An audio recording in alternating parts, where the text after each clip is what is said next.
Lagi-lagi langkah basi. Basi bener.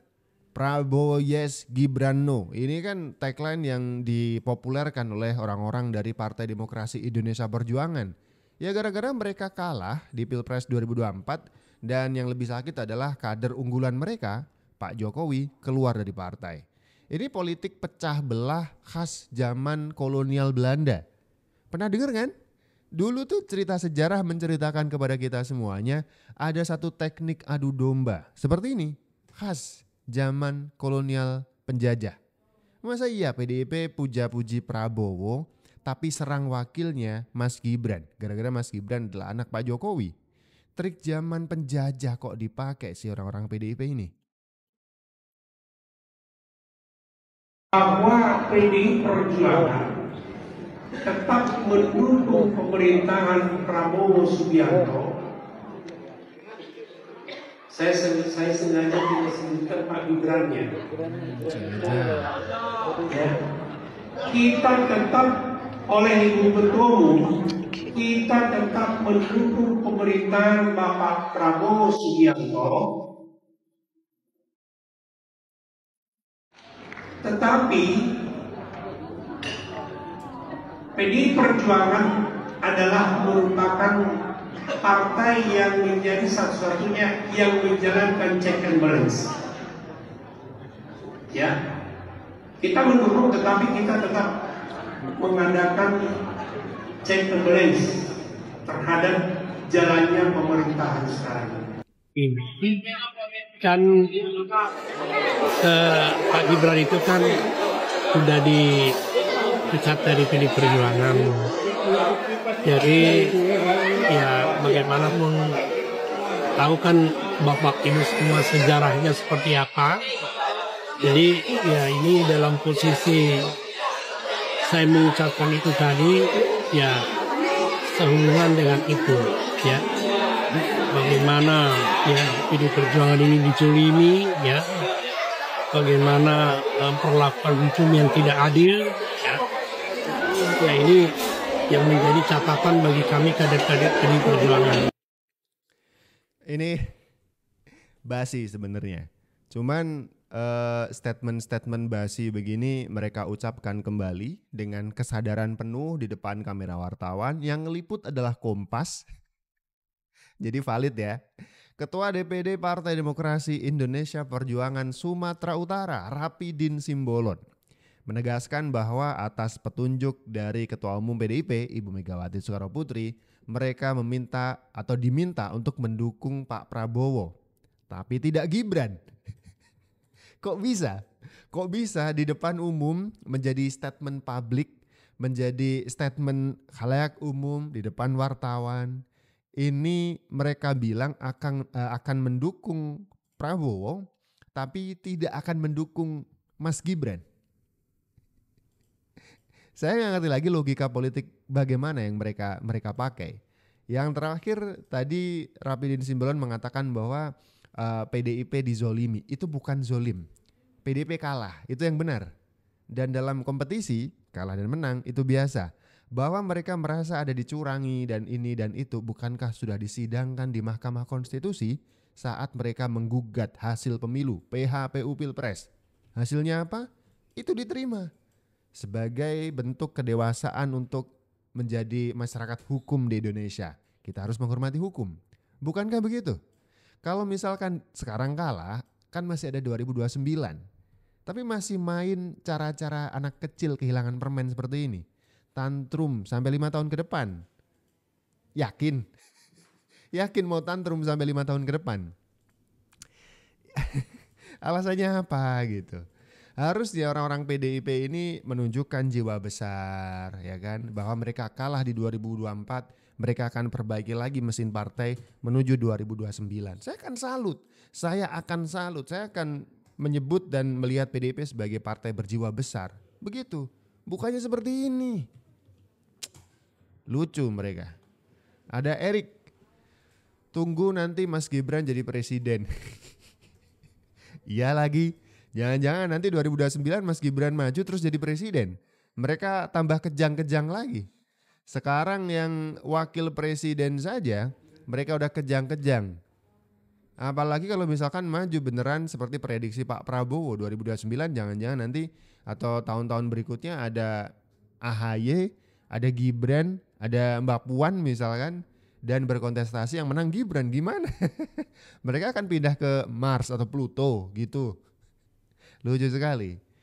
Ada juga Maps, lucu. 2029 siap bikin 5% Banteng ini. Woi, tuh kan justru tidak, apa istilahnya ya, masyarakat jadi tidak simpati dengan sikap-sikap seperti ini. Khas TB komentar juga.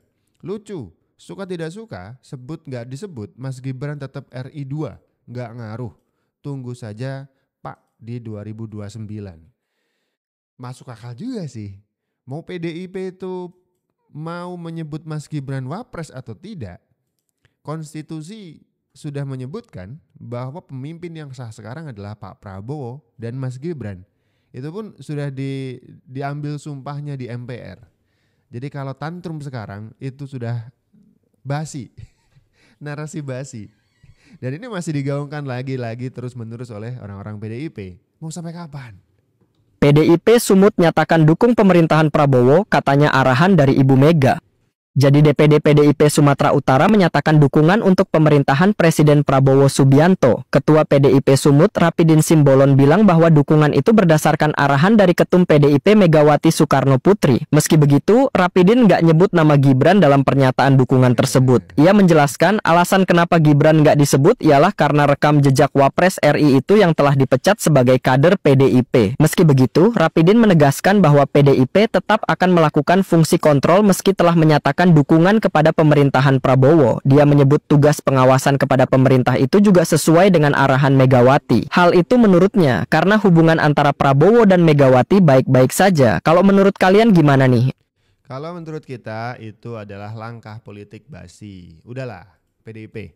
Masyarakat jadi tidak simpati lagi kepada PDIP kalau masih tantrum seperti ini. Kalah saja. Jangan kemudian masih menyimpan dendam sampai sekarang. Terus menyebutkan kami akan dukung Prabowo tapi tidak Gibran. Apa ini? Presiden Prabowo Subianto menegaskan sikapnya yang tidak berubah terkait dengan dirinya yang adalah kesatuan yang tak terpisahkan dengan Wakil Presiden Gibran Rakabuming Raka. Dalam berbagai kesempatan di mana ia hadir memberikan kata sambutan atau pidato kenegaraan. Ia selalu menyapa wakilnya itu dengan sebutan yang terhormat Wakil Presiden Saudara Gibran Rakabuming Raka. Rasanya pernyataan Presiden Prabowo ini memberikan sinyal bahwa ada kesatuan yang tidak boleh dipisahkan antara dirinya dengan Gibran sebagai Wakil Presiden. Itu juga yang selalu ia berikan arahan pada para wakil-wakilnya yang tergabung dalam Kabinet Merah Putih, bahwa tanpa menyebut Gibran sebagai Wakil Presiden, maka keutuhan pemerintahan yang ia pimpin itu tidak pernah dapat dipastikan ada dalam kesatuan gerak yang sama, di mana Presiden dan Wakil Presiden adalah kesatuan yang tak terpisahkan sebagai orang-orang yang dipilih oleh rakyat dan diberi amanah untuk menjalankan tugas kenegaraan untuk memimpin pemerintahan 5 tahun ke depan. Oke. Beberapa saat yang lalu kita mendengar kabar bahwa sudah diusahakan berulang kali pertemuan antara Pak Prabowo dan Ibu Megawati Soekarno Putri. Dengan begitu PDIP akan baikan dengan Pak Prabowo. Berharap juga ya kali aja ada bonusnya adalah mungkin dikasih kursi di kabinet ya kan, bonus. Tapi ternyata pertemuan itu tidak kunjung terjadi, tidak kunjung terrealisasi. Bahkan ini memperburuk situasi kala orang-orang PDIP justru menyebutkan mereka mendukung Pak Prabowo tapi tidak dengan Gibran. Kalian pikir itu tidak akan menyinggung Pak Prabowo? Coba kita telaah satu persatu ya. Kalian pasti sudah nonton juga interview Don Dasko, Sufmi Dasko Ahmad ketika ditanya, benar gak sih Pak Prabowo meminta Mas Gibran, meminta izin kepada Pak Jokowi untuk diizinkan Mas Gibran maju bersama Pak Prabowo? Itu berulang kali. Kata Sufmi Dasko, ya benar, 5 kali. Artinya Pak Prabowo menghendaki Mas Gibran. Dan ketika orang-orang PDIP ini menyerang Mas Gibran, berarti nih ya, itu sama dengan menyerang Pak Prabowo karena meragukan pilihan Pak Prabowo. Yang kedua adalah kita juga seringkali mendengar pidato Pak Prabowo selalu menyebut Mas Gibran sebagai wakil presidennya. Tidak sekalipun seperti ada narasi menghina Mas Gibran, mengecilkan peran Mas Gibran meskipun hanya sekedar wakil, dan juga tidak terlintas atau tidak tersirat apapun dari Pak Prabowo yang seakan-akan mengamini keinginan PDIP bahwa Mas Gibran akan segera didepak dari kursi wakil presiden. Tidak pernah sekalipun. Jadi ketika orang-orang PDIP menginginkan Mas Gibran ini dibuang, justru Pak Prabowo makin mesra istilahnya dengan wakil presidennya. Ketika memimpin PSI, toh nggak masuk ke Senayan, berarti nggak ada apa-apanya si Kaisang. Gitu kan, itu yang pertama. Yang kedua, ada catatan tadi bahwa Anda katakan bahwa Jokowi negarawan. Bukan negarawan. Saya mau buktikan. Dua alasan saya bahwa beliau tidak negarawan. Karena negarawan itu lebih cenderung sebagai kepala negara. Kan begitu? Bukankah ada penabrak di konstitusi Mahkamah Konstitusi kita melanggar etika tentang usia umur? Tunggu sebentar. Nah, oleh karena itulah, tunggu sebentar. Oleh karena itulah, maka dia bukan negarawan. Bukan. Kedua, saya mau katakan, ketika Kaisang mau maju ditanya oleh wartawan, itu tidak pernah ada bukti bahwa Jokowi melanggar etika di MK.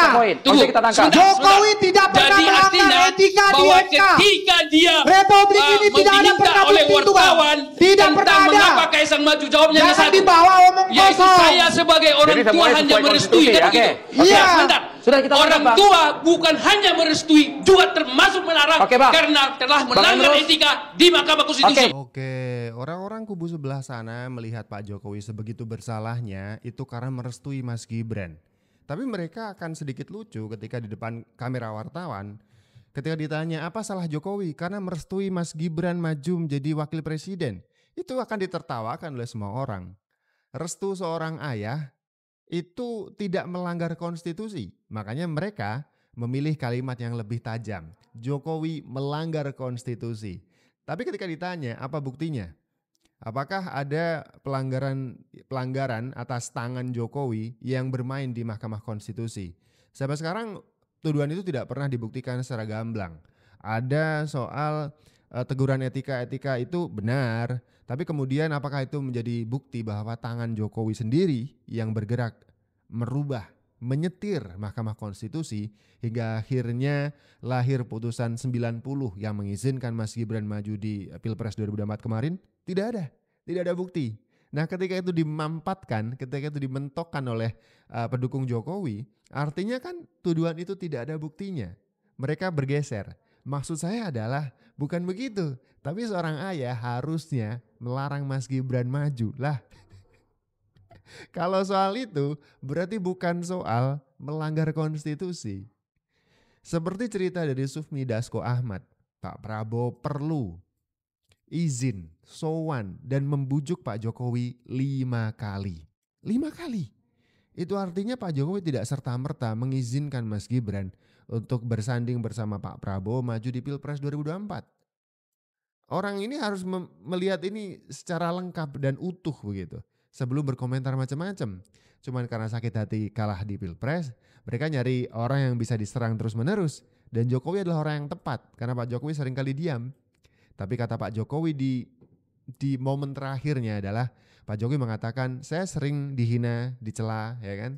Tapi sabar ada batasnya. Kita lihat saja. Ini bentuk serangan balik dari seorang Pak Jokowi nanti seperti apa. Kalau menurut kalian prediksinya seperti apa? Tulis di kolom komentar.